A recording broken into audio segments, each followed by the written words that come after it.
Here are the top 7 things you can do to increase your leads from your cold email campaigns for your SaaS. These are things you can implement, and these are 7 actionable tips.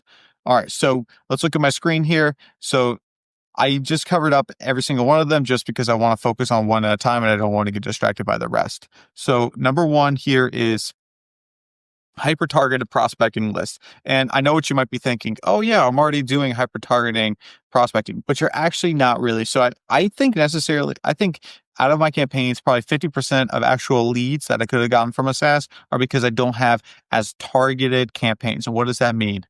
That means that you're not being as specific as you should be when it comes to creating your list. So for instance, a lot of people, what they'll do is I'm trying to reach out to SaaS businesses.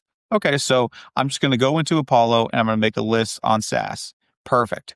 Well, it's not necessarily targeted to SaaS because there's a few others in there, but that's not a big deal. I'm just going to reach out to everyone. And that certainly is a strategy. However, if you only have a limited amount of domains, and we'll talk about how to send more in a couple seconds, if you only have a limited amount of sending per day, it would be more advantageous for you to send hyper-targeted cold emails to a specific person. And so what you need to do is you need to go 2 or 3 levels deeper than what you're doing right now. So what I recommend is, basically creating a hierarchy, right? And you want to say, okay, I don't want just SaaS businesses. I want B2B SaaS. I want them in the US. I want them with over 10 people. And you want to create that targeted ICP.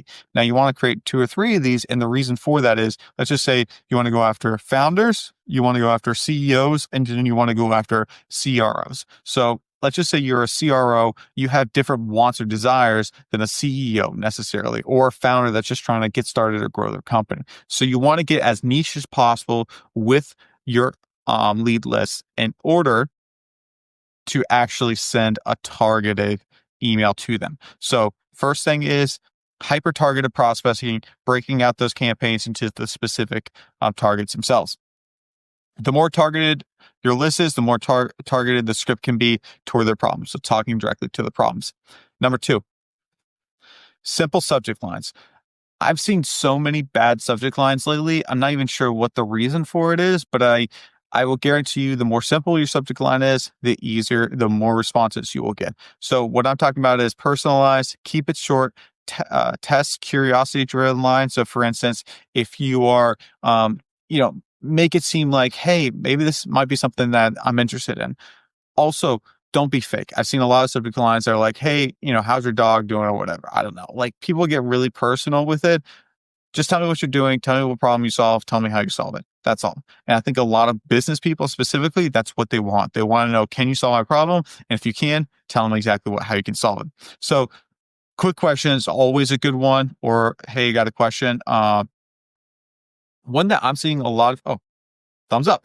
One that I'm seeing a lot of benefit for is like, hey, just a question about competitor. And I've seen that actually drive a lot of leads because people were like, oh, what is my competitor doing? Or have you seen what your competitor is doing? This is the best performing cold email that we've used. And it's really simple. It's their company, your SaaS plus your SaaS benefits. So, let's just say MailChimp plus increasing signups, something like that. Okay, number 3, value first email copy. And I've seen a lot of people, they write email copy about this long and they just decide, oh, if I tell them every single thing about my company, then they will obviously want to buy. People aren't going to read your cold email specifically. But what you need to do is you need to take it down to a three-point basis, right? You need to talk about what you do, address their pain points, tease the benefits, and then avoid a sales E5. So make sure that you right now tell exactly what you do. And then you need to say exactly, who you're targeting or who you help, what you've done, and then what you want them to do, right? Those are the 3 things. Make sure you have a clear call to action on these as well. This copy made a company $1.8 million. So if you're actually looking for that case study, there's another video on my YouTube channel on where you can watch exactly why that copy made and actually how they set up the campaign. If you're looking to have a cold email campaign set up, or if you just want to expand your cold email campaign, feel free, link in the description for a sign-up meeting with me, and I can walk through exactly how we do it. We do this for SaaSes all over the country. all over the world, actually. So love to help you out with that.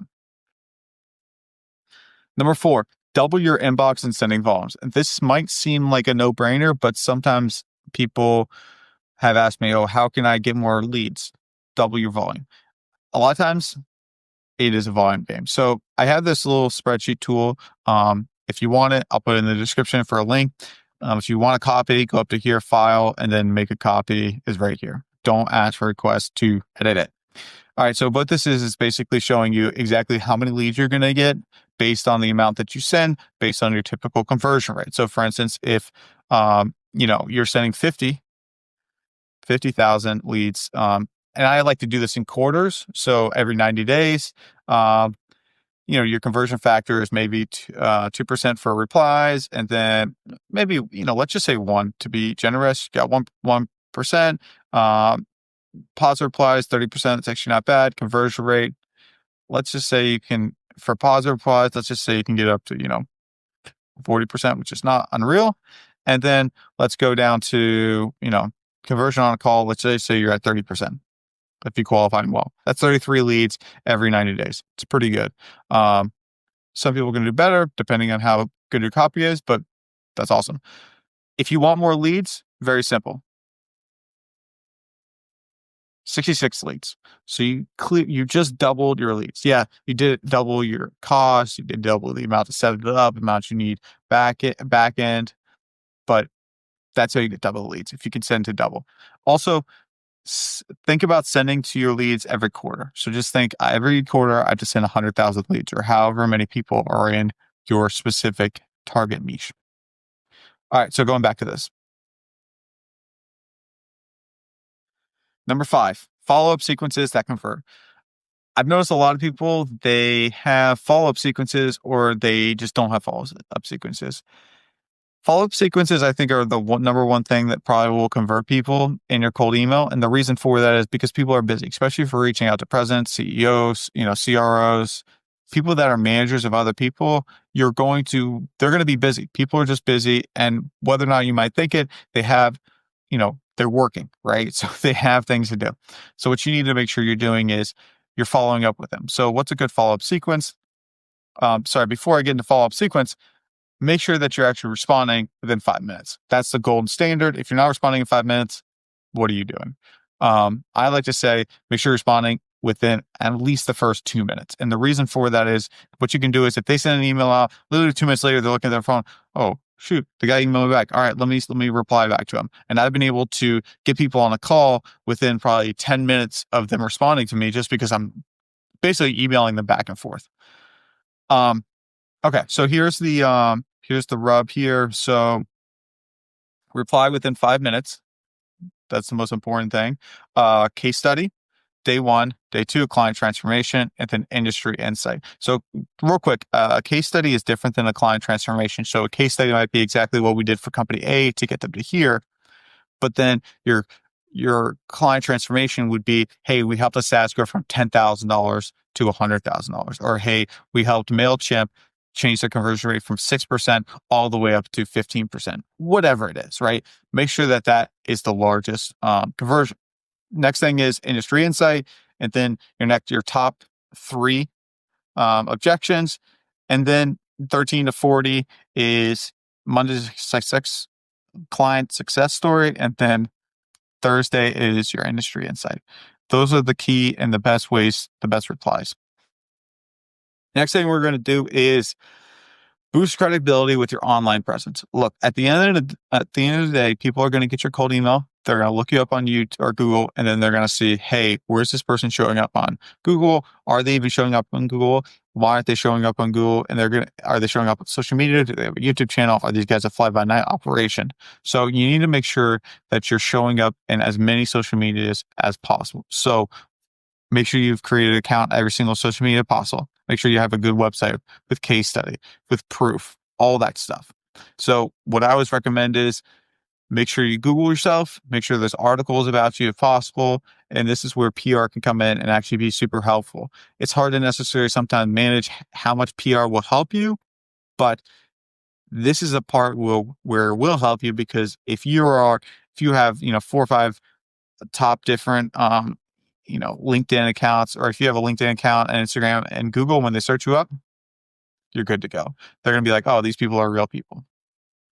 And then the last and final thing is tackling delivery power combo. So, sorry, tracking delivery power combo. So, one thing I think is super important is a lot of people I've seen, they've sent 2,000, 3,000 emails and they're not getting any replies. If you're not getting at least, a few replies, then your deliverability is terrible. If you're getting sub like 0.5%, your deliverability is probably terrible. What you probably should be doing is you probably should be going into instantly, and then you can do a deliverability test in instantly, which is a really good thing. However, I would say you could just go on instantly or wherever you're sending cold email from, checking if you're below 90% or if you're below 95%, basically taking that email off cold email and then warming it up again for the next, couple weeks to try to get to that 100%, because that's actually a really good rating telling you if it's landed in spam or not. If you are below, 0.75, here's what I would say, you know, uh, just get some new domains, warm them up. And you should always have warm domains in the background. So never track open rates, just something you should never, ever track. Don't ever do that. I always say, make sure your bounces are below 0.1%. If your bounces are above that, it's going to look really suspicious. So basically make sure you're verifying the list better. If you're under 2%, reply rate, check your email deliverability. I would say this is even lower. If you're under like 1, check your deliverability rate. If you're over 1, it's pretty good. It's not bad. If you're under 20% positive reply, if you're below, this is likely an ICP issue, not the email copy. I always think that if your copy is pretty bland and you're pretty straightforward and you're not getting positive replies, it might be because you actually aren't selling to the right people. But it also could be your copy. So it really depends on where you're at. All right. Those are the top 7 things I would say if you are doing cold email that you should work on and improve to get more leads for the cold emails that you're sending. If you would like help with your cold email, please reach out to me. Link in the description for a Calendly where you can schedule a call and I can help you walk through your cold email and make sure that you're optimizing it. And if you'd like us to, we can run your cold email for you. Thanks for watching.